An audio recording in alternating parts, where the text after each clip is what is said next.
Bonjour, je suis Cheikh Abraham Diop, je suis journaliste et réalisateur.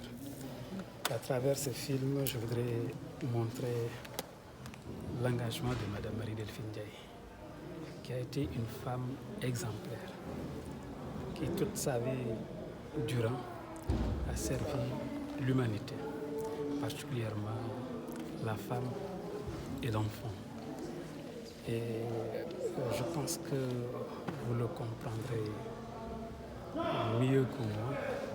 Et pour développer une société, il faut d'abord commencer par faire en tout cas la promotion des femmes et des enfants, mais aussi travailler dans le cadre de l'épanouissement de ces couches qu'on appelle parfois couches défavorables.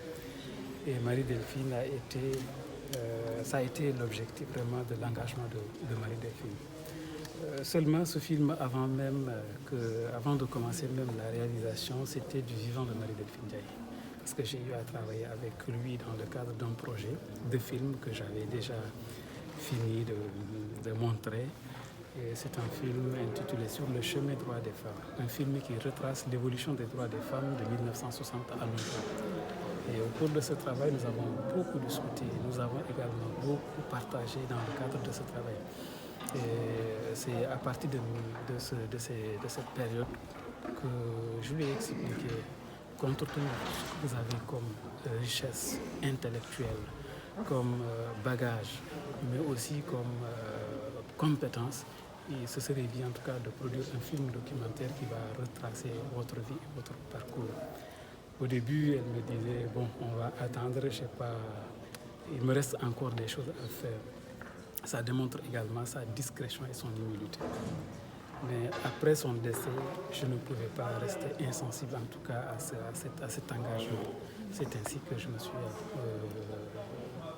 suis parti voir en tout cas ses amis et ses parents pour au moins aller dans le cadre de la réalisation de ce film documentaire.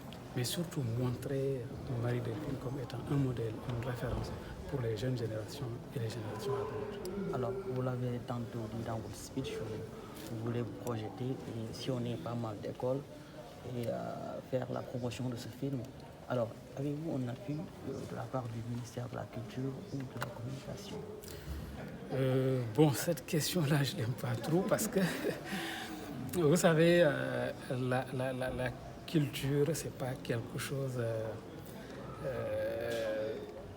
qui est effectivement l'apanage peut-être d'une administration publique en tout cas ou quelconque.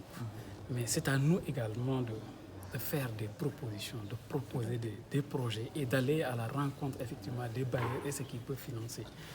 Moi je dis pour un projet, c'est 60% de volonté. Donc 10% d'engagement et 20% de financement. Moi, j'avais cette volonté, j'avais cet engagement. Donc, les 20%, je pense que ce n'était pas ce qui pouvait également me retenir. Mais je sais que c'est un travail qui est difficile, qui demande énormément de moyens. Mais nous, on n'avait pas de soutien du ministère, ni du ministère, ni la DCI.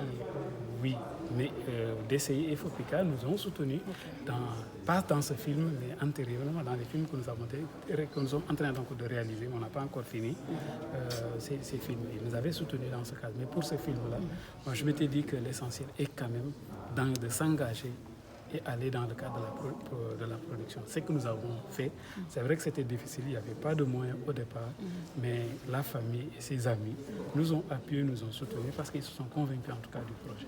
Est-ce que c'était facile de réaliser ce film et qu'est-ce qui vous marque sur Marie-Delphine? Quel souvenir que vous souvenez tout le temps envers elle? Non, c'était pas facile parce que c'était vraiment un exercice très difficile. Pourquoi? Je l'ai dit dans mon discours, 52 minutes ne suffisent pas pour retracer la vie et le parcours de Marie-Delphine Ndiaye. Ce qui fait que nous, après le collecte, après la production, c'est-à-dire le tournage, on était pratiquement à presque 30 heures de recherche. Donc vous voyez, pour sortir, pour avoir 52 000, c'était difficile. Mais il faut comprendre que on avait déjà compris que ça n'allait pas être facile. On s'est engagé, donc notre objectif c'était quand même de pouvoir présenter quelque chose qui milite en tout cas en faveur de l'engagement de Marie-Delphine, mais surtout également proposer ce modèle que constituait Marie-Delphine. Et autre chose. Souvenir de vos gars. Voilà.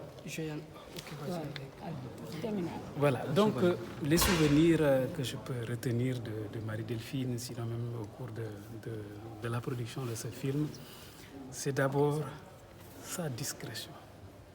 Sa discrétion. Vous savez, Marie-Delphine, on ne peut pas dire qu'elle connaissait tout, mais elle connaissait beaucoup de choses. Mais personne ne l'entendait parler. Elle était également au cœur de plusieurs affaires pendantes, donc à la justice ou ailleurs, mais personne ne l'entendait parler. Donc, elle était trop discrète. Et compte tenu également de tout ce qu'elle savait, elle ne faisait pas montre, en tout cas, de quelqu'un qui savait tout. Elle voulait aussi apprendre de tout le monde. Voilà également une marque d'humilité, une marque de grandeur, donc qui milite en tout cas en faveur des grandes personnalités. Est-ce que c'est ce qui explique que vous l'intitulez Géante invisible? Oui, effectivement. Si vous avez écouté tout à l'heure Madame Diorfal Sow, donc géante, parce que si vous regardez tout ce qu'elle a fait, et au départ personne ne le savait, vous voyez donc c'est une géante, mais invisible. Donc